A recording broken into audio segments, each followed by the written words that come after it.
another edition of the Mako Update Show. I'm Seth Hackey, joined by my co-host Brandon the Bear Massey. Special guest this week, the movement doctor, CJ De Palma to my right. 2 weeks in the books, gentlemen, and it looks like all the rules have been thrown out in terms of the movements that we're going to see. Dumbbells again for a second week, and we add in two brand new movements, starting off with that dumbbell lunge and then those dumbbell cleans / curls, as most of us did. Add to the mix that we had bar muscle ups for the second time ever in the open. It made for a really tough week too. What do you guys think about this week? Yeah, guys, so this week was great. PRs across the board. I think people really stepped up to another level they didn't think they could. Speaking of someone stepping up, Robin Duncan goes from no toes to bar to start a workout, figures it out halfway through, and gets 17. That's a whole round. That's just an amazing accomplishment. Yeah, it was incredible. Awesome job to Team Swole this week on the bonus points. We had two people actually hit PRs and post them on social. Robin was one of them. The other one was Jason Crave. He had his bar muscle up. He finished 10 in that workout. Great work and awesome job to Team Swole. This is a great job with all those athletes that worked through this workout. Love seeing it, whether you're scaled or RX. Congratulations to all the athletes in the gym that finished that workout. Good job.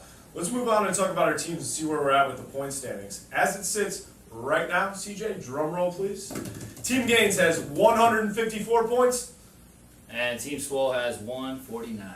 All right, Team Gaines still holding it down here. Yeah, buddy. We're ahead 2 weeks in, but it is closed up. That gap is closed up. Remember, the way these points work, each person that does the workout and enters their score into the game site gets 1 point for their team.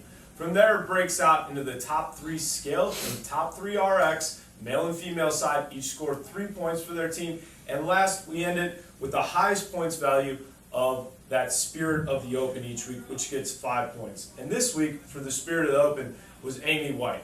Now this woman, she does it all. She puts up top times, and on top of those top times, she turns around right after the workouts. She starts judging, getting everybody involved, cheering them on. She's there for all the athletes we see in, week out. Yeah, as Seth said, she put up a top time not only in the gym but in her division worldwide. Amy, always has a great energy. She really brought it in this workout. I believe her first go was around 135 reps. Her second go last night was 173. That's a huge improvement. Awesome job. It has her sitting 23rd worldwide and positioned to go on to that qualifier and get to the games. Yeah, it was an amazing thing to watch. Her tiebreaker time was definitely much better, but what was amazing was just to see how she entered that fifth round of toes to bar and just went to another level. She hit another gear and she just crushed it. It really shows that elite endurance that she has. Yeah, Amy knows how to finish. Another person who knew how to finish yesterday with that rerun is Shannon Aiken, our other Masters athlete. I think he picked up four extra reps right on his redo, but did an awesome job. He finished 18th worldwide in that 55 to 59 range, and he's positioned 30th worldwide and ready to go to the games.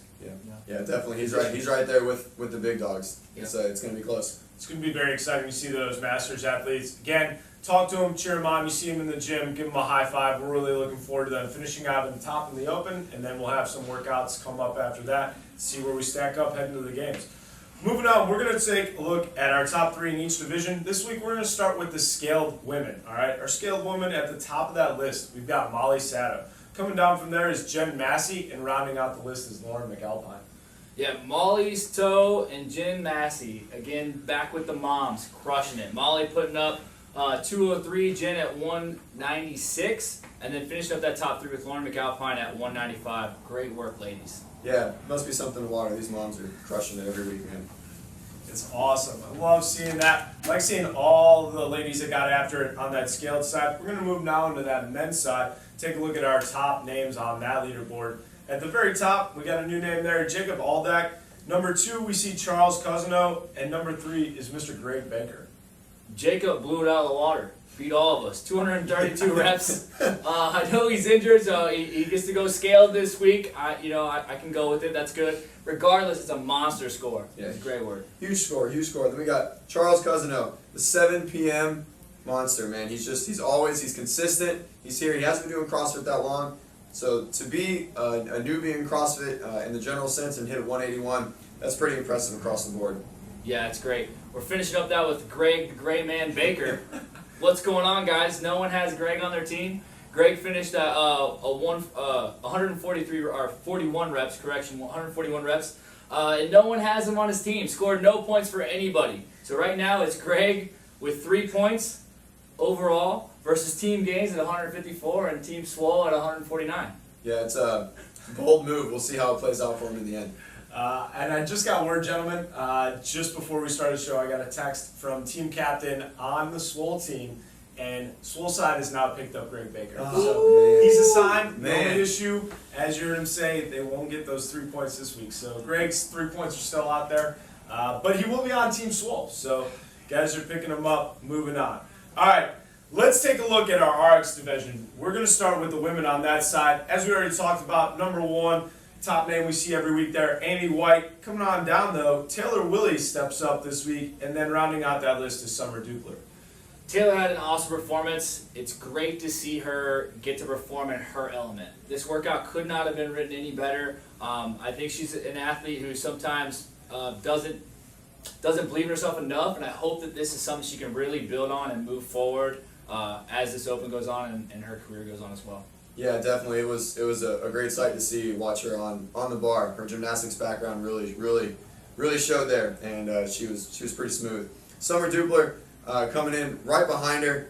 Summer has made some impressive gains over the past couple months, and it really showed in this workout. She kept her calm and she worked hard, singles the whole way, and it was good to see her grind through this workout.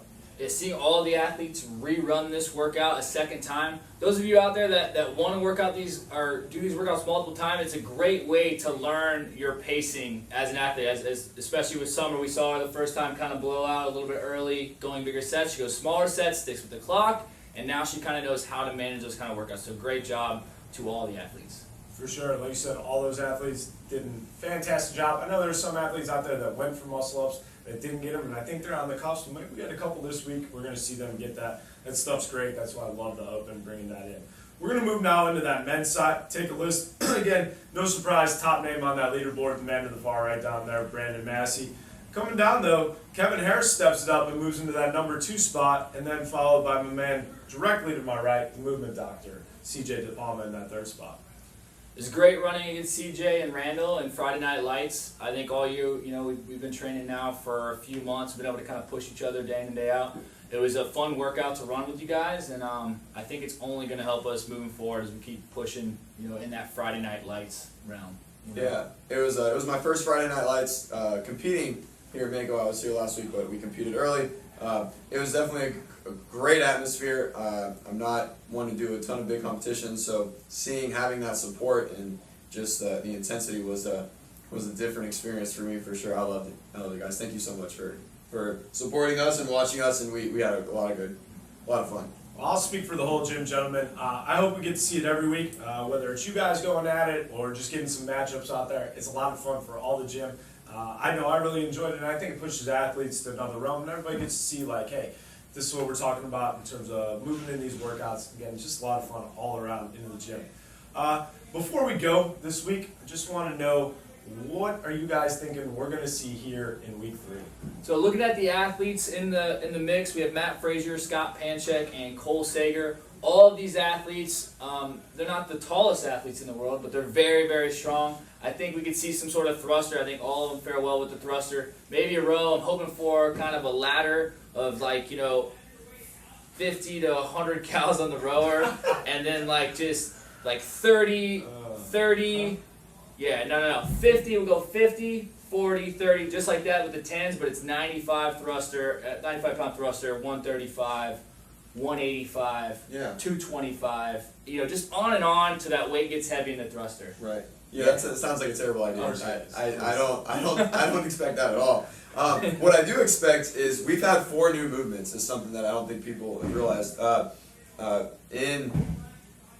in the workout so far. At least considering with the dumbbells, dumbbell lunges, dumbbell cleans, snatches, and bar facing or box over burpees. So don't be surprised if there's another new movement. But this week I'm definitely hoping for some deadlifts and handstand push-ups, so I have a chance to beat Brandon. But we'll see. There you have it, ladies and gentlemen. You know what? the big fella's looking for, what the doctor's hoping for. Again, I lie more on what CJ's saying. We might see some different movements come out. Whatever it is, it's just going to be a good old fun time here on Friday Night Lights. Mako's the place to be. We hope to see you all here. That will do it for us this week, folks. Till next week, take care of those hands. We'll see what Dave Castro has in store for us. Before we go, we'd like to thank our sponsors this week. We've got the Movement Doctor, the man to my right, CJ DePalma. If you have anything, any aching injuries, pains, go see him. He'll get you back up and running at 100% for the workouts coming up. Also, as always, Driven Nutrition, we'd like to thank them. We also have single serving packets now. So if you'd like to just give one serving a try, come check it out, get those, make those gains. Till next time, gains on gains. Move well, move often. Stay swole, mi amigos.